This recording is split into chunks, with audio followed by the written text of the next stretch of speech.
Halo teman-teman, nah di sini saya akan membahas mengenai pusat terapi pada mata kuliah pendekatan konseling, kelas 3B.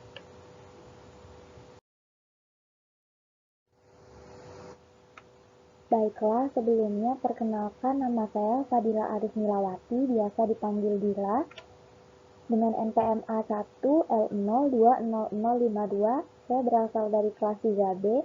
Nah, pada mata kuliah pendekatan konseling ini, dosen pengampunya yaitu Bapak Iwayan Darmayana.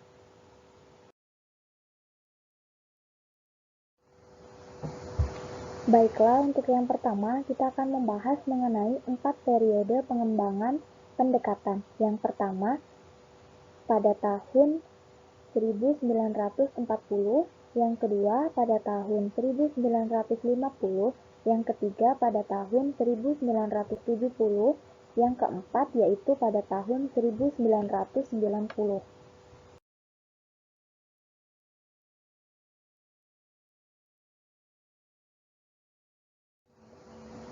Nah, pada PowerPoint ini terdapat mind map yang saya buat.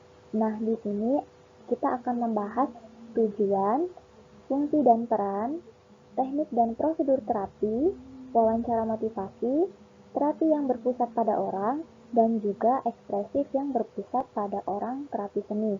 Jadi yang pertama itu ada tujuan. Nah, di sini pusat terapi bertujuan agar klien mencapai tingkat yang lebih tinggi kemerdekaan dan integrasi.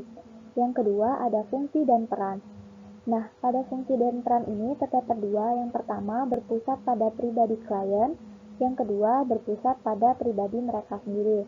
Nah, yang ketiga yaitu ada teknik dan prosedur terapi. Di sini pada teknik dan prosedur terapi terdapat 6. Yang pertama, penekanan awal pada refleksi perasaan, yang kedua evolusi metode, yang ketiga peran penilaian, yang keempat penerapan filosofis, yang kelima intervensi klinis, yang keenam konseling kelompok. Nah, selanjutnya ada wawancara motivasi. Nah, pada wawancara motivasi ini terdapat 3. Yang pertama, semangat MI, yang kedua prinsip dasar motivasi wawancara, yang ketiga tahapan perubahan. Kemudian ada terapi yang berpusat pada orang. Nah, yang kedua di sini ada perspektif keanekaragaman dan yang kedua perspektif keberagaman. Kemudian ada ekspresif yang berpusat pada orang atau seni terapi. Di sini ada 3. Yang pertama, meningkatkan penumbuhan pribadi dan kelompok. Yang kedua, memperluas pendekatan dan yang ketiga yaitu spontan kreatif.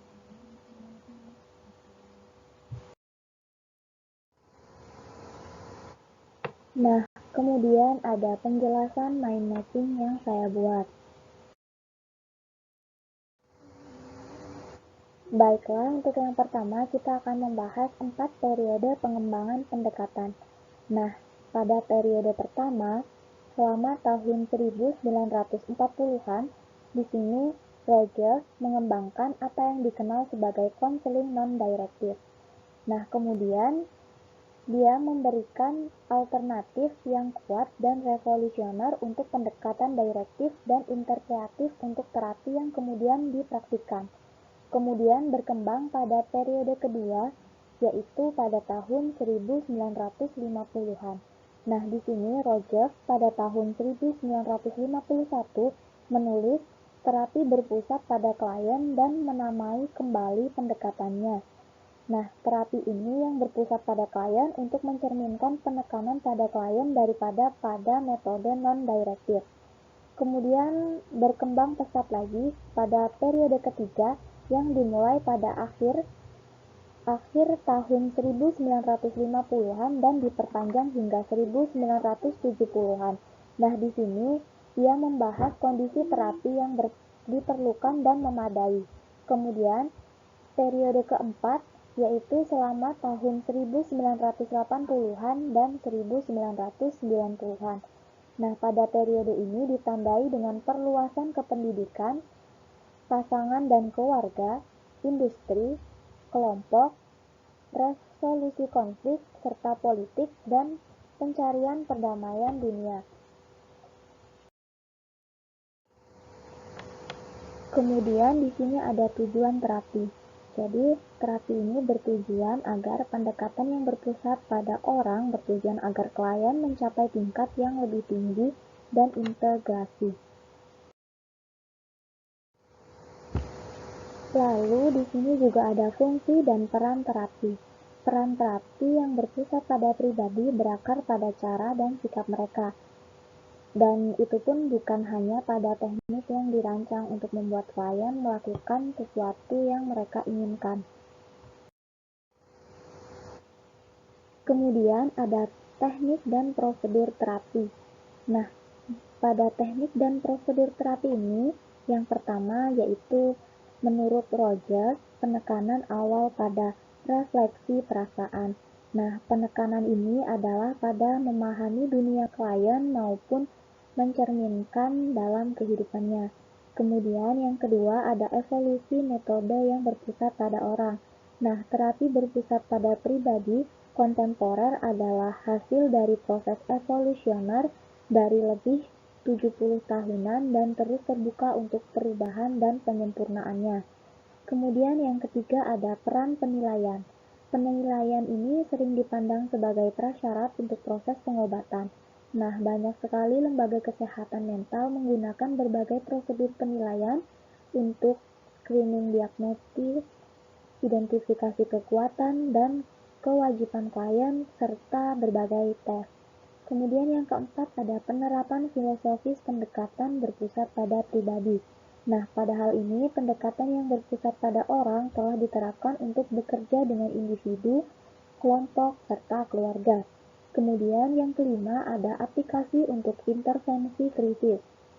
Nah, pada hal ini pendekatan yang berpusat pada orang terutama berlaku dalam intervensi krisis seperti kehamilan yang tidak diinginkan, penyakit, peristiwa bencana alam, ataupun kehilangan orang yang dia cintai.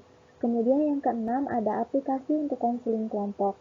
Nah, pada hal ini pendekatan yang berpusat pada orang menekankan peran unit konselor sebagai fasilitator daripada sebagai pemimpin. Nah, di sini fungsi utama fasilitator adalah menciptakan iklim yang aman dan menyembuhkan tempat di mana anggota kelompok dapat berinteraksi dengan cara yang jujur dan bermakna. Kemudian yang terakhir ada wawancara motivasi. Nah, motivasi wawancara atau MI adalah humanistik yang berpusat pada klien serta psikososial direktif.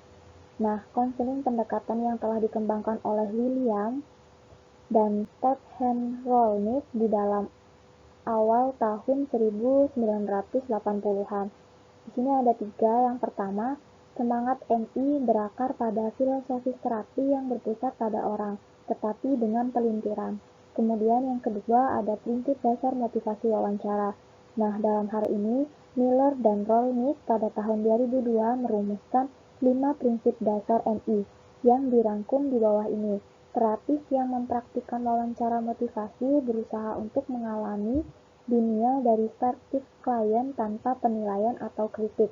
Kemudian yang terakhir ada tahapan perubahan. Nah, pada tahapan perubahan ini ketika klien menunjukkan tanda-tanda kesiapan untuk berubah melalui penurunan resistensi terhadap perubahan dan peningkatan pembicaraan tentang perubahan dan fase kritis MI dimulai. Baiklah, itulah tadi penjelasan saya mengenai pusat terapi. Saya ucapkan terima kasih.